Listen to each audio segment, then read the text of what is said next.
peso de 150.000 toneladas, 345 metros de largo y con una altura equivalente a la de un edificio de 23 pisos, el Queen Mary 2 es el transatlántico más grande del mundo.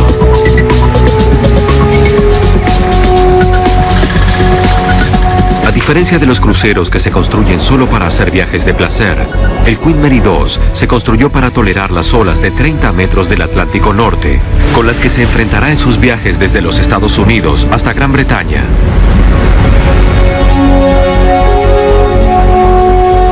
Con su estilo se rememora la grandeza de los transatlánticos clásicos de la década del 30, pero con tecnología de punta.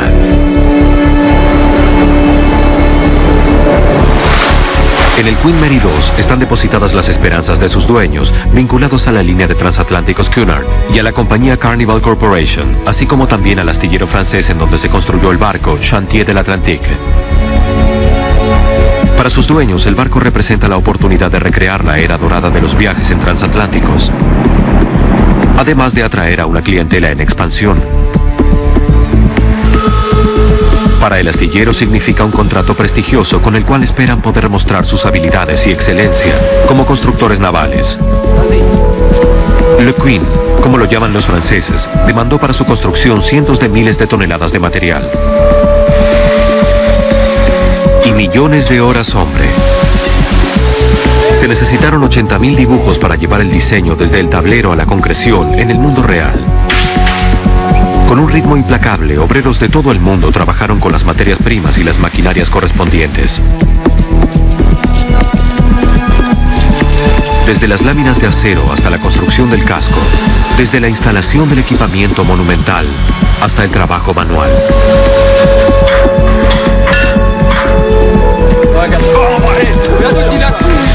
Con la construcción se continuó sin detenerse nunca por el clima. Hoy, 18 meses después de que todo comenzara, el transatlántico flota en el dique como un gigante dormido. La actividad alrededor del barco es tan frenética como siempre, pero ahora se suma otra presión que genera expectativa, porque en poco tiempo enfrentará su desafío más grande hasta la fecha: experimentar las primeras pruebas en el mar. Las pruebas son necesarias para realizar algunas verificaciones solo posibles fuera del dique, y lo más importante, para ver y evaluar el desempeño del barco en mar abierto. Hay cosas que no podemos hacer cuando estamos en puerto y que debemos hacer en el mar, como por ejemplo probar la potencia máxima, para lo cual debemos cargar los motores. En los próximos días, las miradas de los expertos marítimos estarán dirigidas al barco. No se puede asegurar que todo resultará como estaba planeado. De hecho, cuando el último transatlántico del mundo, el Queen Elizabeth II, hizo sus pruebas en el mar hace 30 años, la experiencia fue pesadillesca. Ni siquiera el gasto de $45 millones es un seguro contra fallas. Fue tan solo un problema en la válvula de aceite del suministro de las calderas principales, pero fue suficiente para atrasar las pruebas en el mar y cancelar el crucero de Navidad. El Queen Elizabeth II volvió derrotado a Southampton, bajo una lluvia de críticas. Aunque no haya comentarios, en Cunard y en el astillero se sabe cuánto se arriesga. Mientras la marea sube al máximo, hay menos de una hora para conducir el Queen Mary 2 hacia el río Loire, para que luego se lance al mar. Aunque el transatlántico ya ha sido trasladado en el río cuando se lo llevó a un dique más grande para completar el equipamiento, en esa ocasión no tenía propulsión y fue ayudado por una flotilla de remolques. Hoy se trasladará con su propia potencia. Habrá remolques, pero solo como seguridad extra.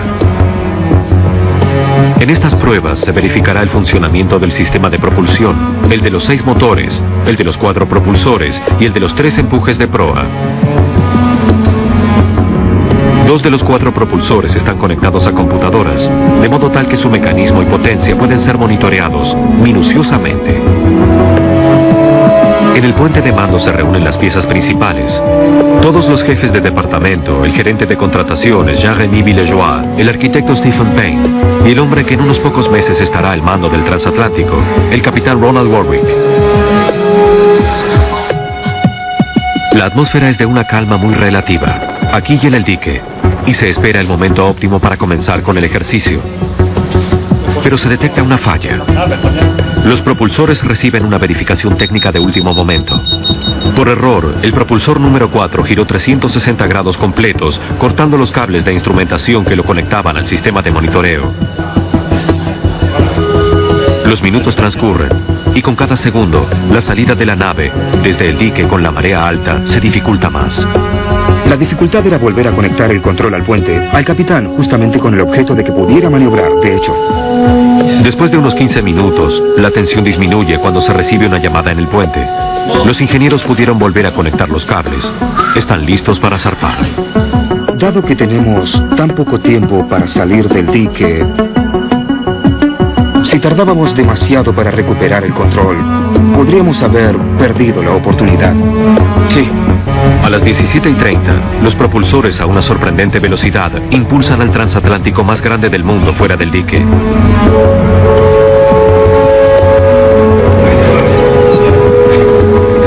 Mientras se desliza lentamente, las mediciones de profundidad muestran por qué debía zarpar a tiempo. Hay apenas 1 metro de profundidad bajo su quilla. Con una maniobra en reversa y poca ayuda de los remolques, logra un giro de 90 grados en el medio del río Loire. Es un día hermoso y no hay problemas con los vientos fuertes. De hecho, las condiciones son ideales. Bajo un sol brillante, las flotillas de barcos se ven empequeñecidas frente al gigante y lo escoltan mientras que los helicópteros, merodeando por la zona, registran este momento memorable. Esta es la culminación de 5 años de trabajo y creo que es un logro muy importante para el astillero el haber construido este barco en el tiempo que se hizo, y obviamente es un día maravilloso. Dejamos a toda la ciudad paralizada. Las palabras no pueden describir lo maravilloso que es estar aquí en las pruebas de esta nave enorme. El inicio de la puesta de sol no se hace esperar, y el transatlántico sale del estuario del Loire y se dirige hacia el océano Atlántico. Debido a que deben verificarse los sistemas del transatlántico bajo las condiciones difíciles que se presentan en el mar, y la fecha de entrega en diciembre se acerca, se deberá seguir un programa de pruebas muy estricto. Estas se realizan las 24 horas durante los 4 días de pruebas. Quienes estén trabajando en ellas dormirán muy poco. Hay 500 personas a bordo, cada una con una tarea específica. Además del trabajo en el puente de mando, el otro centro de operaciones estará ubicado lejos del sol, 12 cubiertas más abajo. Aquí se monitorearán las pruebas y se procesarán los resultados. Hay una interesante dualidad en las pruebas. Es la primera oportunidad para la gente del astillero de probar al barco que construyeron. Ellos tienen mucha responsabilidad y quieren que todo se desarrolle de acuerdo con las especificaciones del caso, mientras que sus dueños, representando a la línea Cunard, están allí para observar todo y controlar que se alcancen los niveles requeridos. Todos estarán pendientes del desempeño de una de las características técnicas principales en este barco, la de las unidades de propulsión generadas eléctricamente.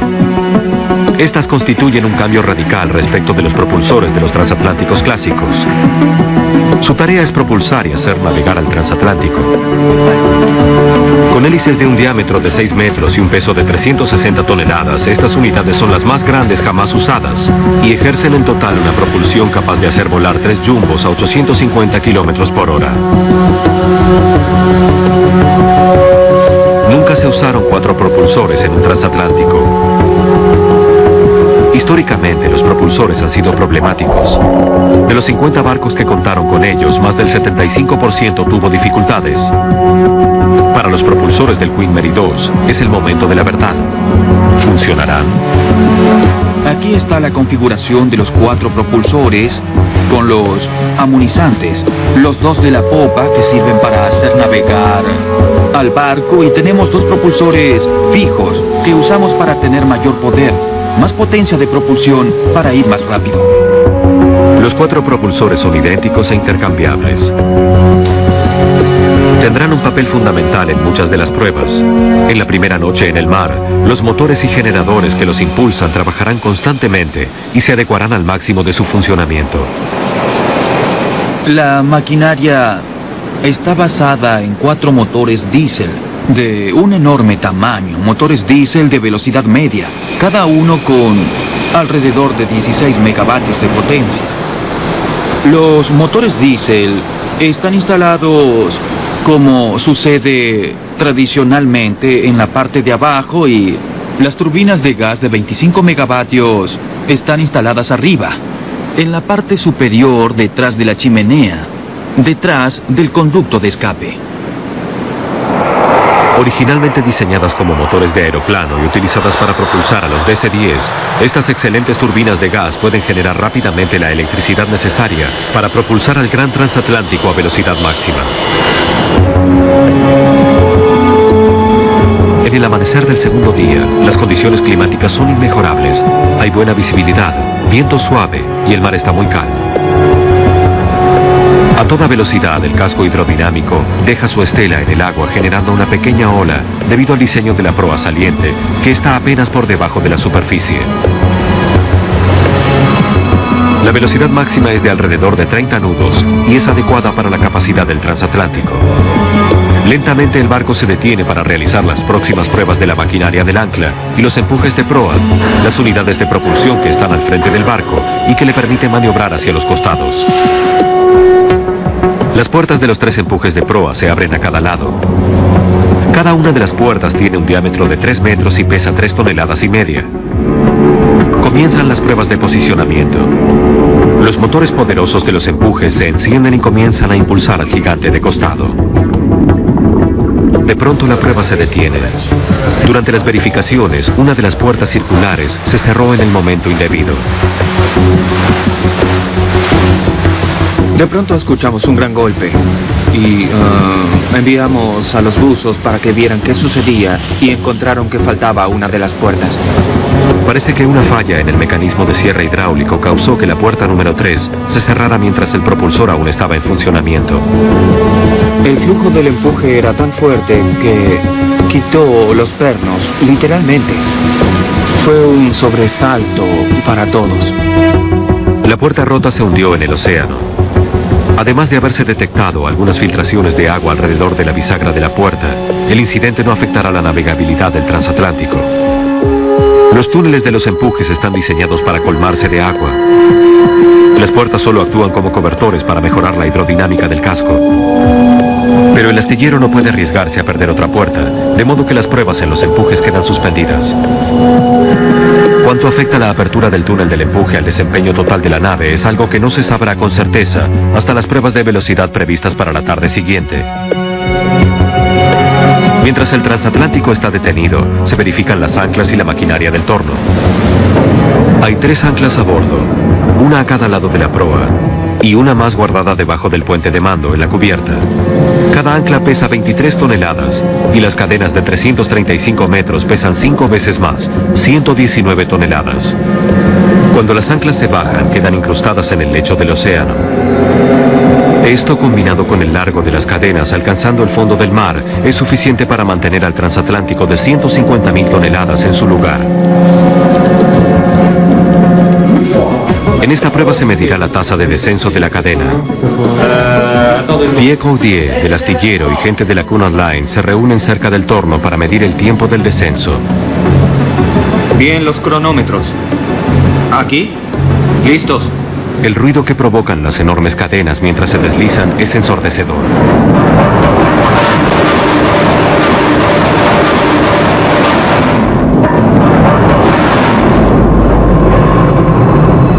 Muy bien, ya está todo listo, muy bien.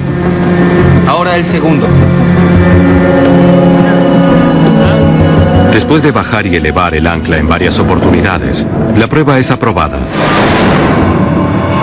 Y el Queen Mary 2 se pone en movimiento nuevamente.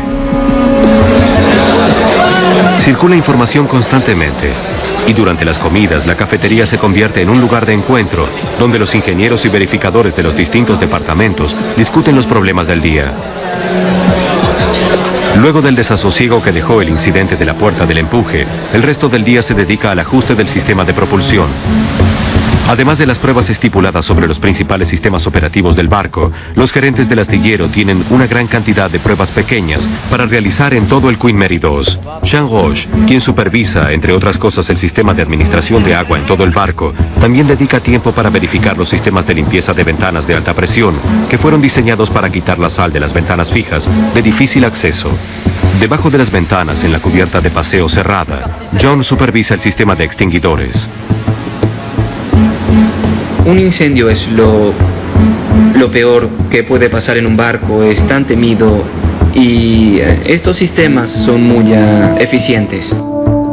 Un incendio ha originado la destrucción de transatlánticos maravillosos como el primer Queen Elizabeth.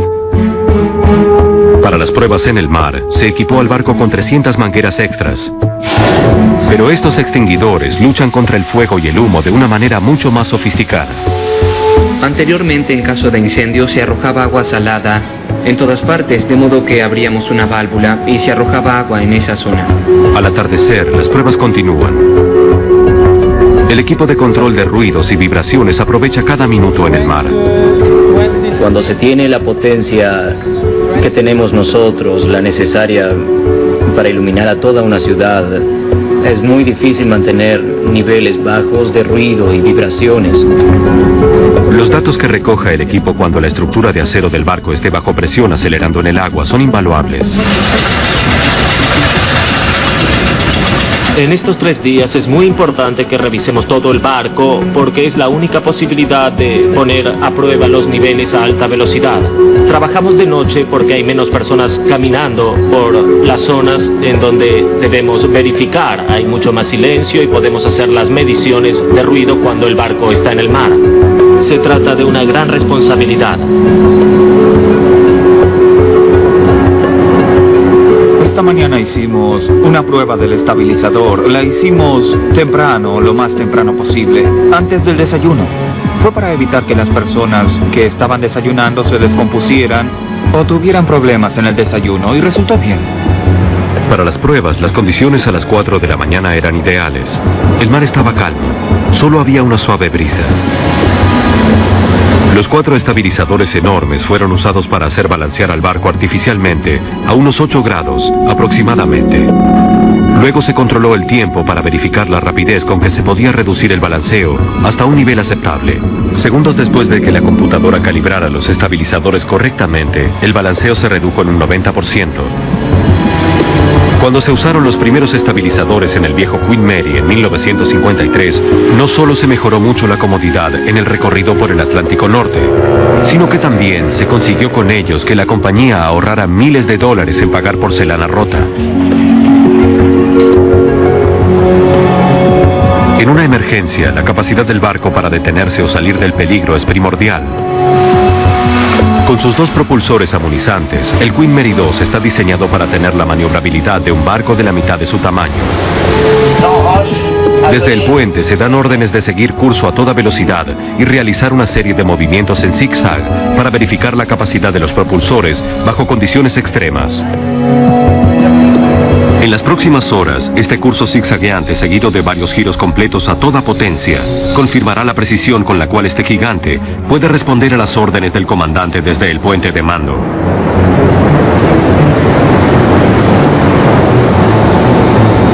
Creo que las pruebas en el mar del Queen Mary 2 resultarán fantásticamente bien. La maniobrabilidad del barco superó todas mis expectativas.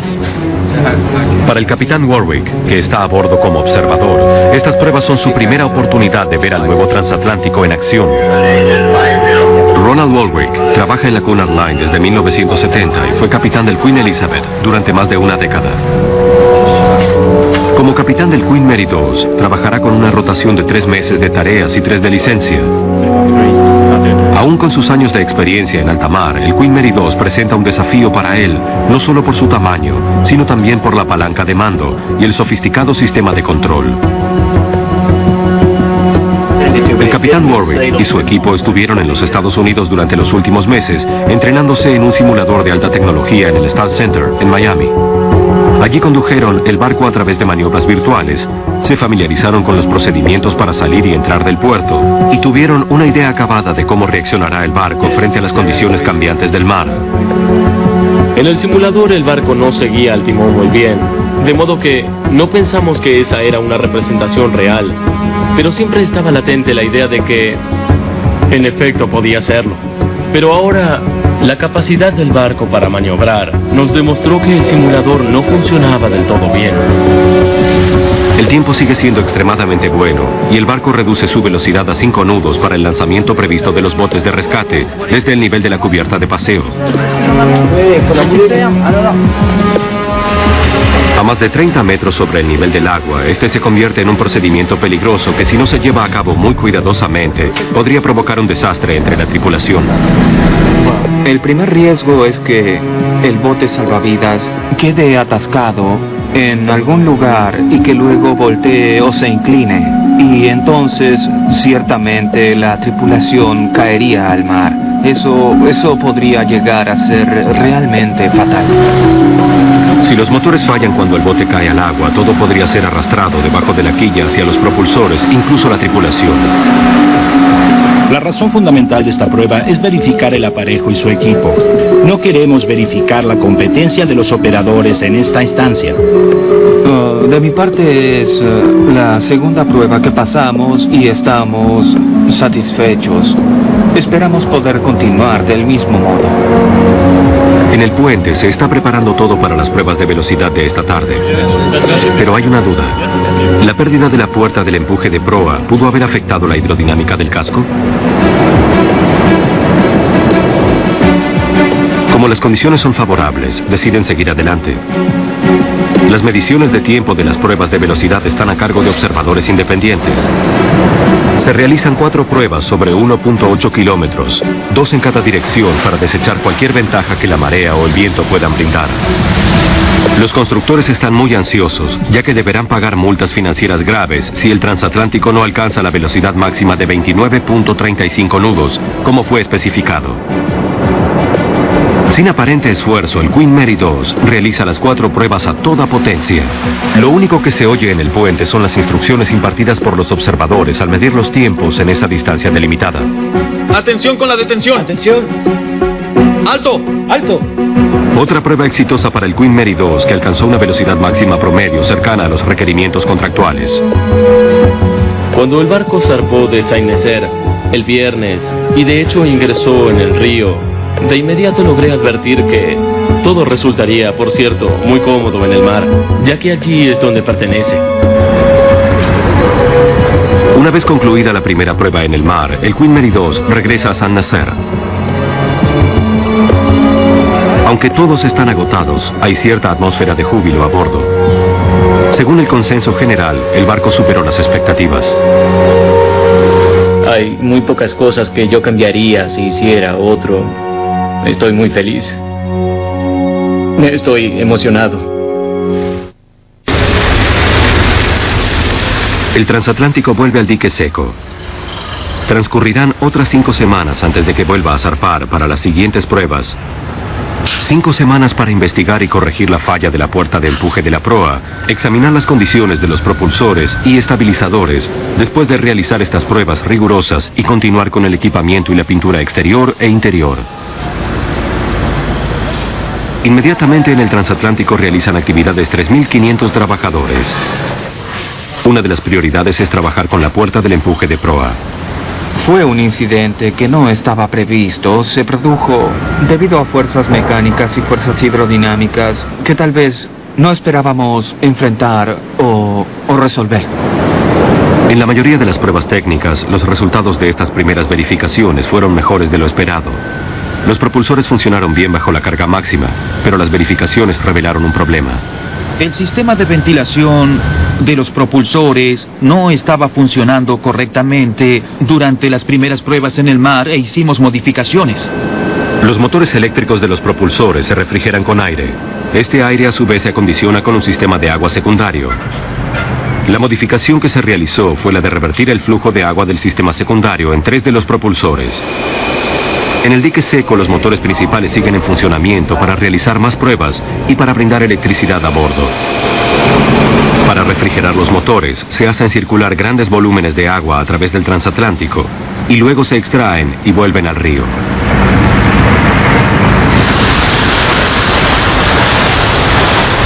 En las próximas pruebas en el mar, se repetirán las verificaciones de velocidad. Para reducir al mínimo la fricción en el fondo del casco, se efectúa una limpieza y se vuelve a pintar. Se pulen los propulsores y se los cubre para protegerlos de cualquier desprolijidad en la pintura. Los trabajos de pintura continúan en todo el transatlántico, y la tarea en ciertas áreas como la de la piscina aún debe finalizarse. Hay cierta urgencia por concluir con los trabajos de interiores, ya que los andamios deberán ser retirados antes de que el barco zarpe nuevamente.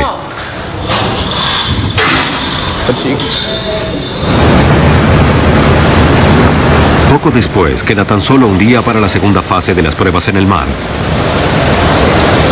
Aunque la puerta nueva del empuje de proa ya esté colocada, se ha detectado otro problema. Podría haber daños en la línea de flotación por los empujes de proa. Por eso decidimos no correr riesgos y restringir su uso, limitando así de esta manera su potencia. El problema se solucionará después de hechas las pruebas. Durante estas funcionarán en un 50%. No afectará la fecha de entrega, ya que esto se puede hacer simultáneamente con todo lo demás. Se realizan las tareas de último momento, como la de volver a pintar los nombres. Un ejército de obreros prepara el transatlántico para las pruebas de mañana. En la madrugada, la actividad en el transatlántico sigue siendo intensa. Se deben guardar las herramientas y los equipos, pero varias toneladas de materiales deben ser puestas a bordo, ya que miles de obreros continuarán trabajando en el equipamiento mientras se llevan a cabo las pruebas. Con el clima frío del otoño y un poco de viento, dan comienzo a la segunda etapa de las pruebas en el mar. Es la oportunidad del astillero para volver a verificar los equipos que fallaron en las pruebas anteriores. El sistema de enfriamiento de los propulsores y los empujes de proa. También es una oportunidad para llevar a cabo procedimientos importantes, tales como los del sistema de emergencias en caso de choque y la prueba de resistencia de motores. Pero la prioridad es instalar los sistemas de navegación de alta tecnología del transatlántico. El sistema computarizado le permite al capitán timonear usando una palanca de mando muy simple, mantener un curso establecido con el piloto automático y con el posicionamiento dinámico o sistema PDE podrá seguir un punto fijo en el mar. Con la información satelital global, sumada a la computadora de a bordo que controla los propulsores y empujes, el DP funciona como un ancla virtual. Pero primero, el sistema debe interpretar las características del transatlántico, cómo reacciona frente a distintos climas y condiciones del mar, tales como los vientos fuertes o las mareas. Un proceso que llevará varios días antes de poder funcionar correctamente. Es hora de que vuelvan a realizarse las pruebas de velocidad. Antes de esto, se deben establecer las condiciones del mar, ya que la altura de las olas y las corrientes tienen importancia en el cómputo final de velocidad. Parece mucho más rápido, ¿no? Sí. Durante las primeras pruebas en el mar, el Queen Mary 2 alcanzó la velocidad máxima establecida en el contrato, pero en estas pruebas todos deseaban la oportunidad de llevarlo al límite. Decidir sobre el alto de las olas implica una negociación entre el capitán del astillero, el capitán Warwick y los oficiales maestros. Usando sus años de experiencia, estudian el estado del mar para lograr consenso. El máximo es de 3.8, 3.9, más de 3 metros. Sí, así es. En realidad el promedio son 2 metros. Sí. Se acuerda una altura de ola de 2 metros. Antes de poner en marcha la velocidad, Stephen Payne hace apuestas sobre los resultados posibles. Y para las pruebas finales se invita al capitán Warwick a tomar el timón. Para todas las personas involucradas en la construcción del barco, la velocidad alcanzada es gratificante. Vengo de la reunión diaria con la gente del astillero y parece ser que según los resultados tentativos de las pruebas de velocidad que hicimos anoche, el barco llegó a alcanzar una velocidad de 29.63 nudos. Mientras que los motores se siguen probando, se continúa con los trabajos de equipamiento. Los instaladores de alfombras trabajan en las zonas públicas y los pintores lo hacen en todo el transatlántico.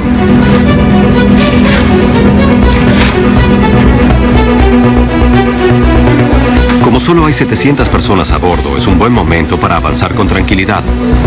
Cada tarea finalizada es un paso adelante hacia la terminación del barco para el viaje inaugural con los clientes dentro de 2 meses.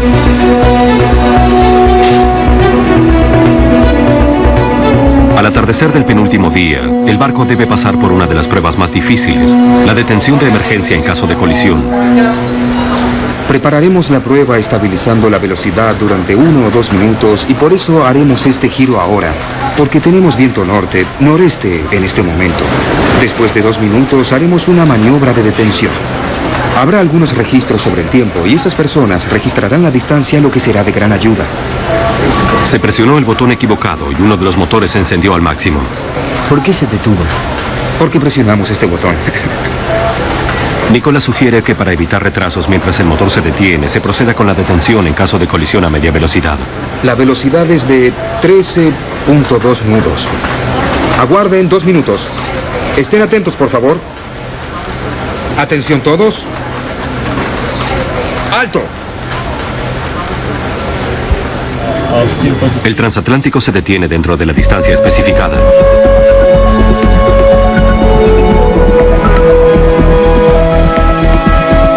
Esta segunda etapa de pruebas ya casi llega a su fin. Nos dio una buena oportunidad para conocer el barco, porque claro, cuando esté al mando seguramente no podré dejar el puente. Durante las pruebas creo que recorrí cada rincón de este barco, que es enorme. Todavía no estuve en la chimenea, pero espero poder visitarla antes de llegar al puerto esta tarde. El capitán Warwick es parte de la dinastía Cunard, ya que tanto él como su padre fueron capitanes del Queen Elizabeth II. Durante 5 décadas en alta mar, este hombre presenció grandes cambios. El timón del barco ha sido reemplazado por una palanca de mando. Los sistemas de control no se parecen a ningún otro. Podemos hacer girar este barco en toda su extensión con la planta que tenemos ahora. La brújula tradicional se suplantó por la navegación satelital y el timón por propulsores dirigibles. ¿Podría haberse imaginado el capitán Warwick, cuando comenzó su carrera en el mar, que terminaría como capitán del transatlántico más grande del mundo? Mi primer barco era uno que pertenecía a la línea del puerto, a la que me uní en 1958. Pesaba apenas unas 7.000 toneladas. Este transatlántico magnífico pesa 150.000. Tenía propulsión fija. Nosotros tenemos un plan de propulsión completamente diferente, impensable en esa época. Así que hay un gran contraste, pero me siento muy cómodo con él. Luego de 4 días en el mar, el barco entra en el estuario del Loire, y en el astillero hay satisfacción con los resultados. A tan solo horas de llegar, el dique será dragado nuevamente y comenzará el trabajo de quitar los ejes propulsores de los empujes de proa para ser regresados a sus fabricantes en Suecia. Faltan 3 semanas para la fecha de entrega, y los 1.300 empleados nuevos del transatlántico comienzan a llegar al Saint-Nazaire para recibir una capacitación intensiva. Todos los sistemas de seguridad de a bordo deben ser verificados. En caso de que hubiera un incendio en un gran espacio como el restaurante Britannia, con capacidad para 1.300 comensales, el sistema de extracción debe poder eliminar el humo en un tiempo determinado para que los letreros que indican las salidas resulten visibles. Se prueba el sistema. ¿Están listos? Bien, enciendan las bombas.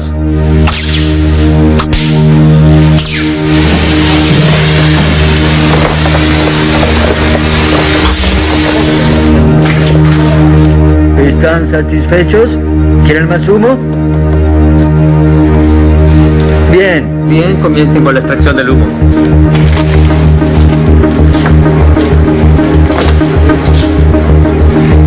Oh, ¡qué trabajo!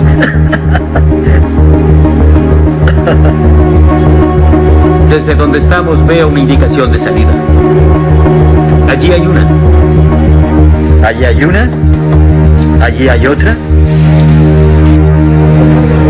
Es importante para la seguridad que la tripulación pueda ayudar a los pasajeros a abandonar el barco en caso de emergencia. A tiempo para ir al hospital.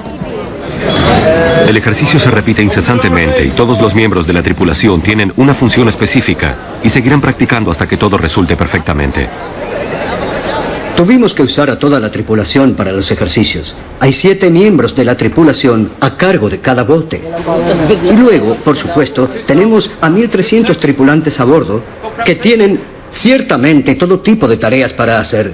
Todos están trabajando en el ejercicio de seguridad por el que deben pasar para asegurarnos que pueden apagar un incendio, abandonar el barco y hacerlo de la manera más segura.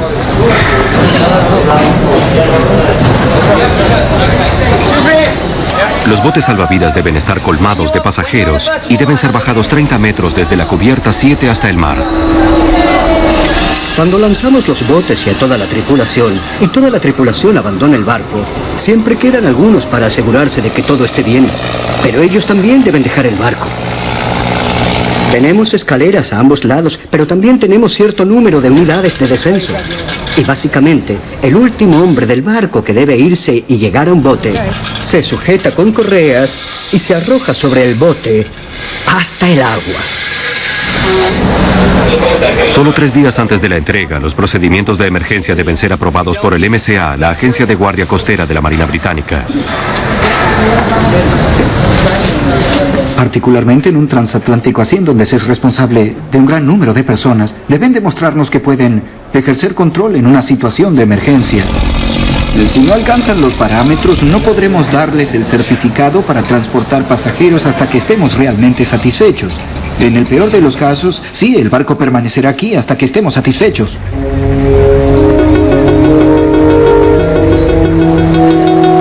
El gran día ha llegado.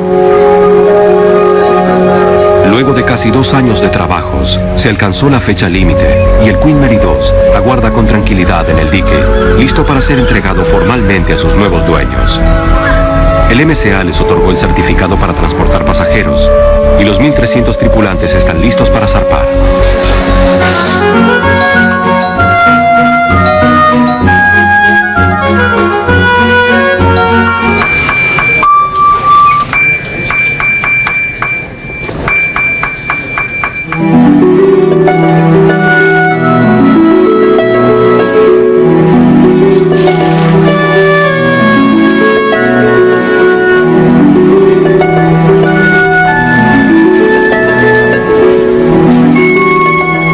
En las horas que quedan se realizan los arreglos finales en los interiores. Lo que voy a hacer ahora es llamar a las estaciones con números. Esta es la 1. Los empleados del restaurante se reúnen antes de servir el almuerzo. Bien, comiencen ubicando la manteca en la mesa y traigan la crema y la leche. Necesito que vuelvan a la 1 menos cuarto.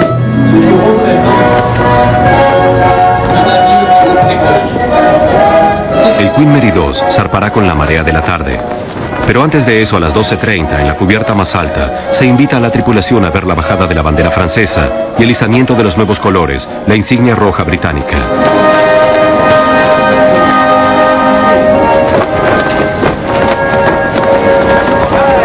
Se realizan arreglos finales en el recibidor mientras el pianista interpreta una melodía y los invitados se disponen a almorzar.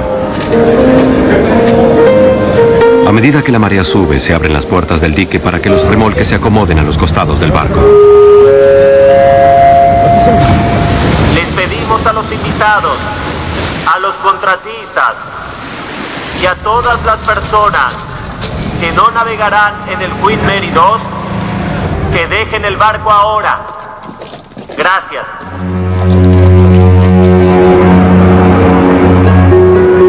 Pocos minutos luego de la marea alta, a las 15:30, el Queen Mary 2 zarpa suavemente y deja el dique, su hogar durante los últimos 7 meses. Con un aire helado, los trabajadores se ubican en el muelle del astillero para verlo marcharse, mientras miles de curiosos lo saludan desde la ribera del Loire.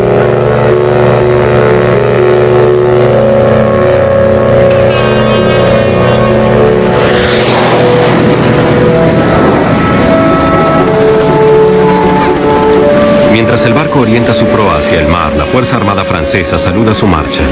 Se dirige al puerto español de Vigo, donde realizará maniobras durante 2 días antes del viaje de bienvenida hasta Southampton, en la costa sudeste de Inglaterra, donde se realizará la ceremonia de nombramiento formal.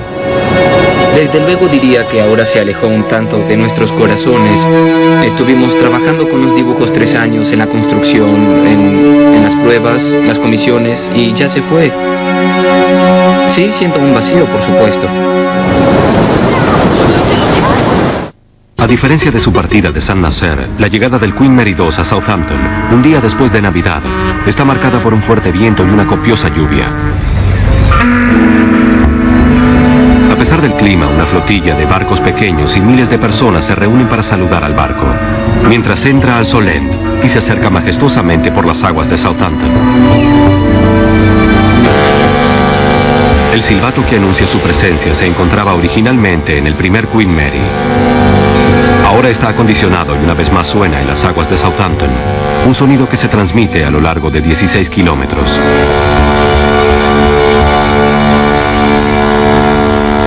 Durante los próximos días, el barco dejará Southampton para realizar una serie de cruceros de prueba, viajes cortos con pasajeros invitados, que les permitirán a los chefs, camareros y al personal de los camarotes ir perfeccionando los servicios.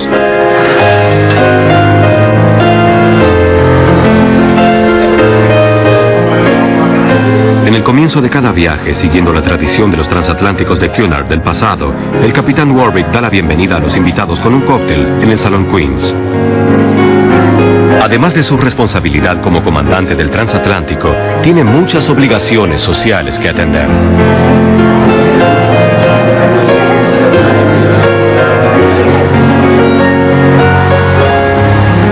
Tres cubiertas más abajo, en la lavandería, la tripulación china continúa con la tarea incesante de limpiar y planchar la montaña de cosas para lavar del transatlántico. Hay alrededor de 8.000, 9.000 sábanas. Y todos los días, unos 1.500 manteles, entre 12.000 y 13.000 servilletas. Está la lavandería de la tripulación, la de los pasajeros y la de los oficiales. La traen aquí y la recogen unas horas después.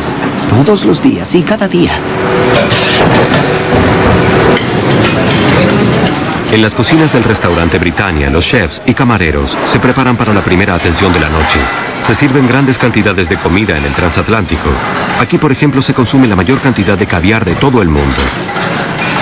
Y en los restaurantes y bares se beben más de 1.000 botellas de vino por día. El servicio de este gran hotel marítimo debe funcionar tan bien como la afinada propulsión y los sistemas de navegación.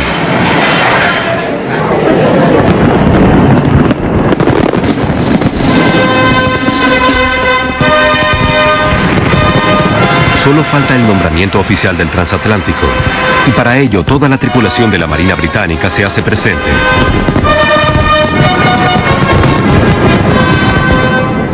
Al igual que con todos los grandes transatlánticos de bandera británica, la regente preside la ceremonia.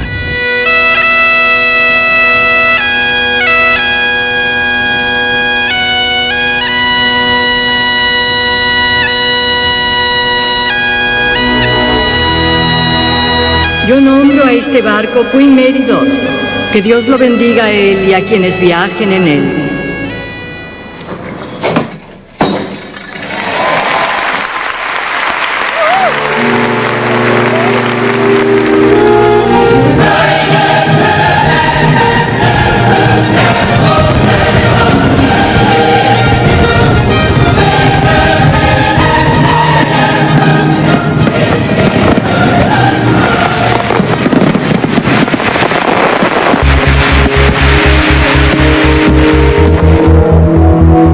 Mientras se aleja en el océano, comienza una carrera larga y ardua. Durante 40 años en el mar, navegará una distancia equivalente a 12 viajes a la luna, ida y vuelta. Y aunque en el futuro su tamaño y capacidad puedan verse amenazados por cruceros monumentales, el Queen Mary II puede llegar a ser el último transatlántico construido para este propósito que el mundo conozca.